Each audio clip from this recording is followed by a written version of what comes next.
Assalamualaikum warahmatullahi wabarakatuh. Selamat pagi untuk Bu Almira, selaku dosen pembimbing kami dalam mata kuliah Arsitektur Nusantara. Terima kasih atas kesempatan yang telah diberikan kepada kelompok kami. Perkenalkan, kami dari kelompok Suku Rejang untuk Rumah Adat Bengkulu.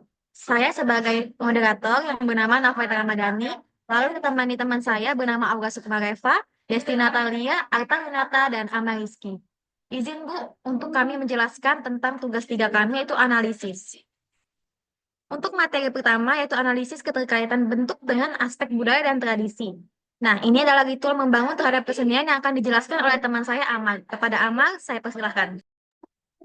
Baik, terima kasih Nafa atas kesempatannya. Sini saya akan membahas mengenai ritual membangun terhadap kesenian. Jadi dalam proses membangun rumah bangunan di Suku Raja sendiri itu terdapat beberapa tahapan. Yang pertama itu ada unsur seni musik dan tari, di mana di sini kita menggunakan musik tradisional seperti dol, dan juga ritual ini juga memasukkan gendang ke dalam rumah adat yang diikuti dengan tarian dan musik gong gendang. Dua itu ada seni syair dan sastra lisan, di mana di sini kita masyarakat Rejang itu menyampaikan harapan melalui perantara 7 orang yang dipercaya menjaga kerukunan, keselamatan, kesehatan, dan menjauhkan dari gangguan. Syair-syair warisan leluhur seperti Beringin dan Gerita juga dilantunkan dengan iringan bambu panjang sebagai alat pengeras suara. Sementara itu terdapat seni kerajinan tangan, di mana rumah adat Rejang ini dibangun dengan struktur kayu yang khas, material kayu yang dipilih melalui ritual adat. Next.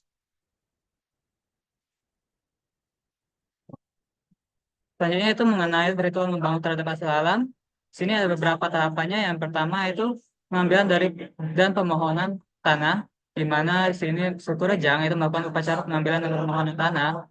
Di sini proses ini biasanya dilakukan di tanah tempat bangunan akan didirikan. Sebagai bentuk permohonan izin dan dosa kepada penguasa tanah agar lokasi pembangunan aman, sehat, dan membawa berkah. Kedua itu terdapat pemilihan material kayu, di mana rumah adat dipilih melalui proses ritual adat. Jika Eh, sebelumnya ini dilakukan dengan pemotongan seekor babi dan untuk melihat keadaan hatinya. Jika hati babi tersebut memiliki urat yang lurus, leluhur mengizinkan penggunaan material tersebut. Yang terakhir itu tahap ritual penutup, yang di mana dilakukan pemotongan babi dan kerbau lagi sebagai ungkapan syukur, di mana bagian dari rahang babi dan tanduk kerbau itu dikeringkan dan disimpan di dalam rumah sebagai ritual penutup. Mungkin itu saja saya kembalikan ke moderator.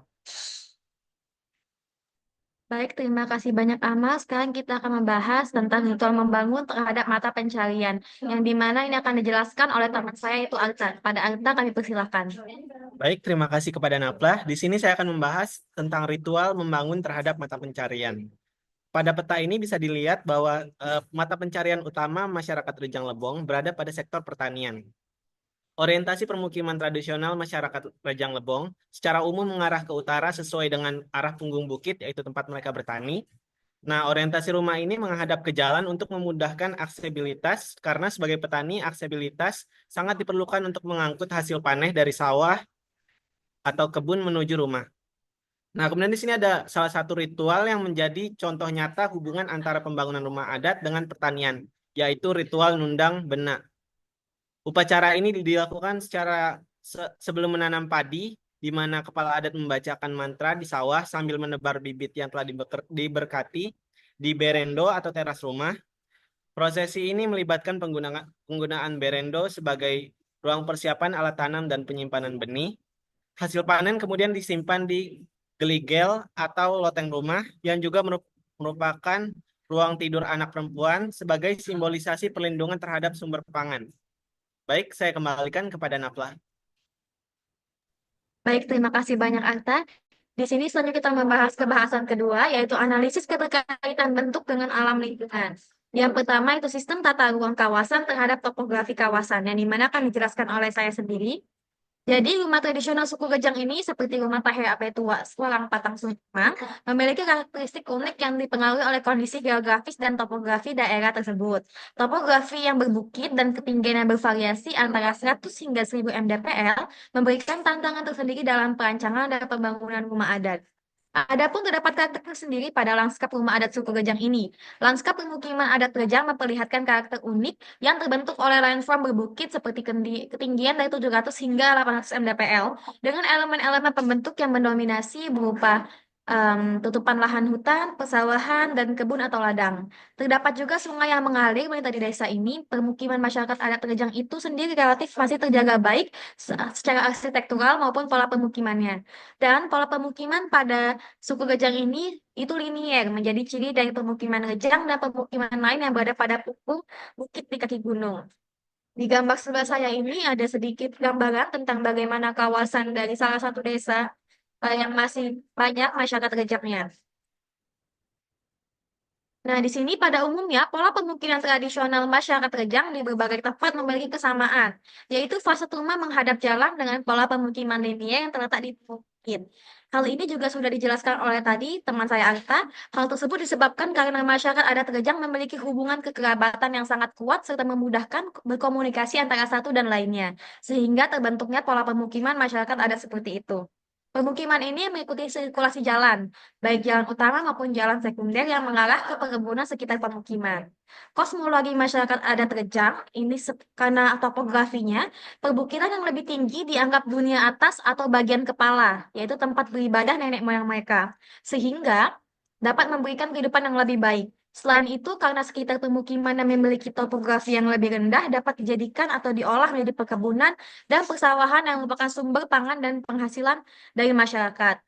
Nah, uniknya ini pada kawasan Rejang itu sendiri, biasanya untuk kawasan yang lebih berbukit itu atau pusat akan ditempatkan sebagai rumah kepala desa atau juga badan-badan pengurus desa dan juga rumah bangsawan. Sedangkan rumah masyarakat biasa itu lebih ke topografi yang rendah. Hal ini juga menunjukkan bahwa adanya hierarki pada lanskap kawasan suku Rejang akibat topografinya. Lalu orientasi pemukiman tradisional masyarakat Rejang secara umum mengarah ke utara sesuai dengan arah punggung bukit. Orientasi rumah menghadap ke jalan untuk memudahkan aksesibilitas karena sebagai petani, aksesibilitas sangat diperlukan untuk mengangkut hasil panen dari sawah atau kebun menuju rumah. Rumah adat suku Rejang umumnya dibangun dengan tiang penyangga yang tingginya kurang lebih 350 cm dan atap berbentuk pelana dengan kemiringan 45 derajat yang terbuat dari daun nipah. Nah, di sini saya akan menjelaskan tentang bagaimana aplikasi pada rumah Rejang itu sendiri. Jadi pada topografinya ini, maka ada respon desain yang diberikan oleh masyarakat Rejang. Jadi pada umumnya terdiri dari 3 bagian utama rumahnya, yaitu bagian atas, bagian tengah, dan bagian bawah. Bagian atas atau atap rumah berfungsi sebagai tempat meletakkan sesaji dan benda-benda pusaka yang dianggap keramat, serta menjadi simbol hubungan antara manusia dan sang pencipta yang tadi telah dijelaskan oleh teman saya Amar dalam ritual. Lalu bagian tengah yaitu badan rumah menjadi area untuk berbagai aktivitas manusia seperti tempat istirahat, interaksi, dan diskusi yang mencerminkan hubungan antar manusia. Lalu bagian bawah yaitu kaki rumah digunakan untuk menyimpan kayu api dan alat transportasi seperti bobot dan pedati, serta melambangkan hubungan manusia dengan alam sebagai sumber kehidupan. Nah, lalu di sini ada denah untuk rumahnya itu sendiri juga. Jadi seperti yang digambar yang telah jelaskan dengan keterangannya. Jadi untuk penjelasannya itu ada terdapat berendo, panjang berendo selebar rumah, lantainya lebih rendah dari pitching atau selangkah dari bagian dalam. Berendo memiliki fungsi sosial yaitu tempat berbincang pagi dan sore dengan tamu dan tetangga akrab menegur orang lewat atau bermain dengan anak-anak. Lalu juga sebagai fungsi ekonomi, yaitu sebagai tempat menukang atau membuat alat transportasi dan tempat menjemur pakaian. Lalu juga terdapat umek danea, merupakan bagian ruang dalam paling depan. Umek danea ini berfungsi sebagai tempat menerima tamu, musyawarah, tempat duduk para bujang waktu bersyair, dan tempat duduk tamu anak gadis. Lalu terdapat pedukua, yaitu kamar orang tua. Merupakan tempat tidur orang tua, juga terdapat pemenyat atau tempat menyimpan barang berharga dan tikar. Lalu terdapat gelige, yaitu yang berada di loteng, merupakan ruang tidur anak gadis dan tempat mereka menyambut tamu teman perempuannya. Tangga untuk naik ke gelige dapat dinaik turunkan. Lalu terdapat ruang menyambe, yaitu kamar gadis, yang merupakan ruangan tempat perempuan menyambe. Ruangan ini dibatasi dengan sekat berupa jendela tak tertutup. Gang yang terdapat jembatan di ruang ini merupakan jalan menuju dapur. Lalu yang terakhir merupakan dapur atau dapur, merupakan tempat untuk memasak, berdiam, dan makan. Nah, ada hal unik juga yang dimana gadis-gadis di desa ini biasanya ditempatkan di kamar khusus yang dipagari jeruji kayu tadi. Pada kamar tersebut memiliki 2 lantai. Yang satu lagi berada di lantai atas loteng yang merupakan tempat aktivitas anak-anak gadis yang sering dilakukan seperti menenun, menyulam, menjahit, ngajai, dan berinai atau mendekati acara pernikahan, dan kegiatan lainnya. Kamar yang berada di lantai atas memiliki lubang kecil atau jendela untuk melihat keluar. Keberadaan kamar yang dimiliki oleh anak-anak gadis suku Rejang menandakan bahwa betapa harkat dan martabat anak gadis sangat dilindungi dan dijunjung tinggi sampai anak gadis tersebut mendapatkan jodoh. Hal ini juga bisa kita lihat pada aplikasi topografi tadi yang di mana itu untuk bagian atas itu selalu dikaitkan dengan hierarki yang lebih tinggi. Baik, mungkin itu saja yang dapat saya sampaikan. Lalu untuk selanjutnya itu sistem bentuk ruangan terhadap iklim mikro yang akan dijelaskan oleh saya sendiri juga. Nah, pada suku Rejang Lebong ini dapat dibedakan menjadi 3 tipe rumahnya berdasarkan bentuk atapnya. Yaitu yang pertama, bentuk atap hubungan melintang atau searah jalan lingkungan, bentuk atap hubungan membujur atau tegak lurus dengan jalan lingkungan, dan bentuk atap pelana membujur. Hunian terdiri dari 3 bagian, yaitu kaki, badan, dan kepala yang dihubungkan melalui sambungan. Dinding terbuat dari papan atau ada juga yang menggunakan pelupuh. Jendela yang berbentuk dilengkapi dengan tulusi atau lubang angin, umumnya terletak di bagian atas jendela atau pintu. Rumah bertanggung dianggap adaptif terhadap bencana karena bangunan diangkat setinggi 2,5 sampai 3 meter. Di atas permukaan tanah sehingga tinggi jendela kamar rata-rata sekitar 4 meter di atas tanah memiliki prospek untuk ventilasi silang lebih baik karena kurang intervensi vegetasi pada arus angin. Lalu bentuk hunian ini juga memiliki atap bagian tengah lebih tinggi yang dimanfaatkan untuk menjemur atau menyimpan hasil panen. Atap bangunan berbentuk pelana dengan sudut kemiringan 400 dan diteruskan dengan titisan dengan keringkan kurang lebih 150 berukuran lebar 50 cm. Kemiringan atap bangunan diperkirakan adanya unsur kolonial Belanda. Hal tersebut dilihat dari bentuk sudut kemiringan bangunan yang tinggi, selain aspek iklim tropis dan kelembapan udara yang tinggi pada desa ini. Kemiringan atap pada hunian dengan kemiringan 400 sesuai dengan kemiringan atap yang tanggap iklim tropis dengan curah hujannya tinggi. Fungsi utama kemiringan atap adalah mengalirkan air hujan sebelum merembes ke dalam bangunan. Orientasi bangunan juga melintang timur barat menjadikan cahaya yang masuk pada ruang dapat dimaksimalkan. Cahaya matahari arah barat memberikan time lag bagi fasad luar bangunan lebih lama untuk melepaskan panas pada malam harinya. Waktu yang dibutuhkannya kurang lebih 5-8 jam, sehingga pada malam hari suhu ruangan di dalam rumah tetap hangat walaupun suhu di luar bangunan dingin. Baik, selanjutnya kita akan menjelaskan tentang sistem struktur terhadap data kegempaan yang akan dijelaskan oleh teman saya, Desti Natalia. Kepada Desti Natalia, saya persilahkan. Baik, terima kasih moderator. Di sini saya akan membahas tentang sistem struktur terhadap data kegempaan, di mana data gempa dalam sejarahnya Bengkulu telah beberapa kali diguncang gempa besar, di mana pada tahun 2000 itu sekitar dengan kekuatan 7,3 SR, dan pada tahun 2007 kemudian kedua gempa ini menyebabkan banyak korban jiwa serta kerusakan dan menghancurkan banyak fasilitas umum juga. Selain itu, ada beberapa gempa besar lainnya yang pernah terjadi.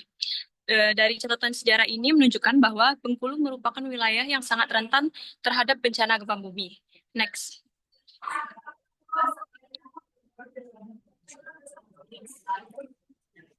Untuk sistem struktur kegempaan dengan keterkaitan bentuk sendiri, ada material dan struktur umum hunian suku Rejang sendiri itu menggunakan kayu sebagai rangka struktur bangunan seperti pondasi, kolom, balok, dan rangka kuda-kudanya.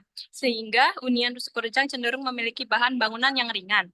Struktur hunian terdiri dari struktur bawah, struktur tengah, dan struktur atas. Struktur bawah sendiri terdapat 4 komponen, yaitu ada umpak batu, yang kedua ada tiang penopang, ketiga balok sluf, keempat ada balok pembagi. Next.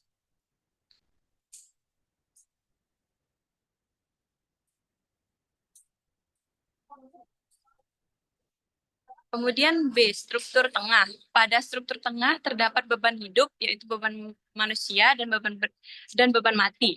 Struktur tengah terdiri dari 5 komponen, yaitu ada balok, kemudian ada papan lantai, dan yang ketiga ada tiang dinding dengan jarak antar tiangnya sekitar 100 cm atau terletak mengapit bukaan jendela dan pintu. Yang keempat ada balok pengapit dinding atas dan dinding bawah.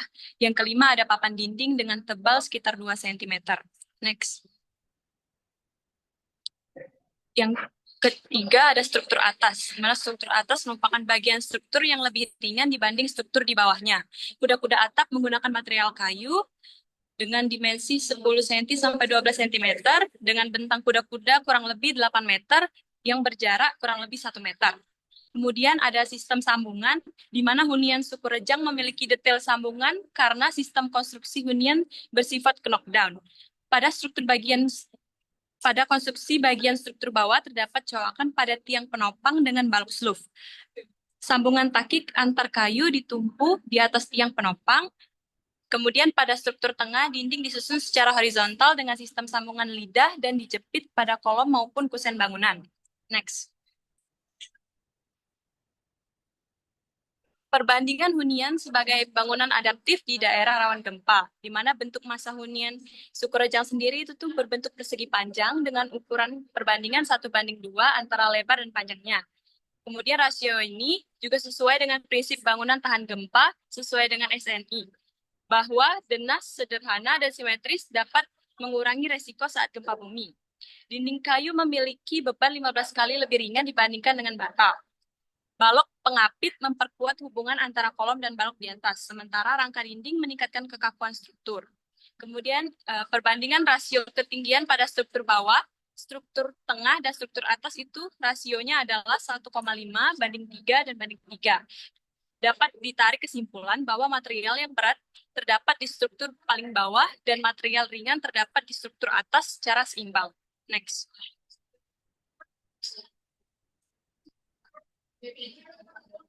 Kemudian untuk sistem konstruksinya sendiri, gempa bumi menggetarkan struktur bawah, yaitu pondasi bangunan melalui tanah. Kemudian getaran tersebut tidak beraturan dan merambat ke atas melalui komponen vertikal, yaitu dari struktur tengah, dan disebarkan secara horizontal melalui lantai atau atap. Next. Kemudian ada sistem reduksi gaya, di mana struktur bawah hunian Sukorejang menggunakan umpak batu atau beton sebagai fondasi, menyalurkan beban dari tanah, dan reduksi gaya gempa. Umpak menopang tiang utama, sementara balok sloof berfungsi sebagai tumpuan roll yang mengakomodasi pemuaian agar konstruksi tetap stabil. Ketika saat terjadi gempa, gaya vertikal dari jalur lintasan dan gaya inersia horizontal, tiap struktur bekerja menciptakan keseimbangan bangunan tersebut. Next. Mungkin itu saja yang dapat saya sampaikan. Terima kasih, saya kembalikan ke moderator. Baik, terima kasih banyak Besti. Selanjutnya kita akan bahas tentang hasil alam Rejang dijelaskan oleh teman saya Aura Sukmareva. Kepada Aura saya persilahkan. Baik, terima kasih Nafa atas kesempatannya. Di sini saya akan menjelaskan tentang hasil alam Rejang Lebong Bengkulu. Jadi ritual membangun terhadap hasil alam, masyarakat suku Rejang membangun rumah mereka dengan memanfaatkan bahan-bahan alami yang ada di sekitar sebagai material utamanya. Masing-masing material ini kemudian mereka gunakan untuk membangun pondasi, dinding, atap, dan juga lantai rumah. Rumah adat ini dibangun menggunakan bahan-bahan alami yang mudah ditemukan di sekitar lingkungan, seperti kayu, bambu, dan daun rupiah. Kayu di sini merupakan bahan utama untuk rangka rumah dan tiang-tiang penyangga. Sementara material bambu masyarakat memanfaatkan untuk dinding dan lantai rumah. Atap rumah biasanya terbuat dari daun rumbia yang diikat dengan tali bambu. Penggunaan bahan alami ini tidak hanya ramah lingkungan, tetapi juga mencerminkan hubungan yang erat antara masyarakat suku Rejang dengan alam sekitar. Next. Analisis keterkaitan bentuk dengan hasil alam. Rumah tradisional Rejang, khususnya Umak Potongjang, memiliki hubungan erat dengan hasil alam dan lingkungan sekitarnya, tercermin dalam arsitektur, material, dan ornamennya. Jenis kayu yang biasanya digunakan untuk membangun rumah tradisional bagi suku Rejang biasanya menggunakan kayu meranti yang banyak tersebar di hasil alam Rejang sendiri. Sedangkan rumah kubung beranak, yaitu rumah tradisional bagi kaum bangsawan Rejang, menggunakan lantai dari bambu utuh atau anyaman bambu, dinding dari pelupu, dan atap dari ijuk yang memanfaatkan bahan-bahan dari hasil alam Rejang. Salah satu rumah adat Rejang yang juga disebut sebagai rumah selupak atau Rejang Musi ini juga memiliki karakteristik ukiran motif rayapan, daun labung kuning atau pergi sebagai motif dari bangunan rumah tradisionalnya. Next. Ini untuk beberapa contoh rumah tradisional Umak Potongjang yang menggunakan kayu meranti. Yang kedua yaitu ukiran motif rayapan dari labung kuning atau pergi. Dan yang terakhir merupakan replika rumah kubung beranak yang menggunakan lantai dari bambu utuh atau anyaman bambu, dinding dari pelupu, dan atap dari ijuk yang memanfaatkan bahan-bahan dari hasil alam. Demikian yang saya sampaikan, saya kembalikan kepada moderator. Baik, terima kasih banyak kepada Aura atas materinya. Kita akan menyimpulkan hasil dari pembahasan kita hari ini yang akan disimpulkan oleh Arta Winata. Kepada Saudara Arta Winata kami persilahkan. Baik, terima kasih kepada Naflah. Berdasarkan kajian yang ada, dapat disimpulkan bahwa unsur budaya dan tradisi memberikan identitas, nilai estetika, serta simbolisme yang kental dalam rumah adat Rejang Lebong. Tetapi faktor lingkungan seperti iklim tropis, curah hujan, topografi, dan ketersediaan bahan bangunan alami memiliki peran yang lebih dominan dalam mengubah bentuk dan struktur bangunan. Adaptasi terhadap kondisi lingkungan yang spesifik menjadi penentu utama desain fungsional rumah adat ini. Sehingga meskipun identitas budaya sangat penting, respon terhadap tantangan alam yang memberikan perubahan terhadap bentuk fisiknya. Adapun respon yang dimaksud adalah struktur panggung dengan tiang kayu yang tinggi tetap dipertahankan hingga saat ini sebagai respon terhadap kondisi geografis yang rawan gempa. Walaupun begitu, aspek budaya masih tetap terlihat dan preservasi ruang ritual seperti berendo untuk aktivitas pertanian dan penggunaan motif ukuran simbolis. Saya kembalikan kepada Naflah. Baik, terima kasih banyak atas kesimpulannya Artawinata. Sekian habis sudah tentang analisa yang telah kami lakukan beserta kesimpulannya. Untuk ini kami ucapkan banyak terima kasih kepada teman-teman serta juga kepada Bu Almira yang telah memberikan kesempatan. Jika ada yang ingin ditanyakan atau didiskusikan, dipersilahkan untuk meninggalkan komen atau juga untuk mengkontak kami secara pribadi. Untuk ini kami ucapkan terima kasih dan wabillahi taufiq wal hidayah. Wassalamualaikum warahmatullahi wabarakatuh.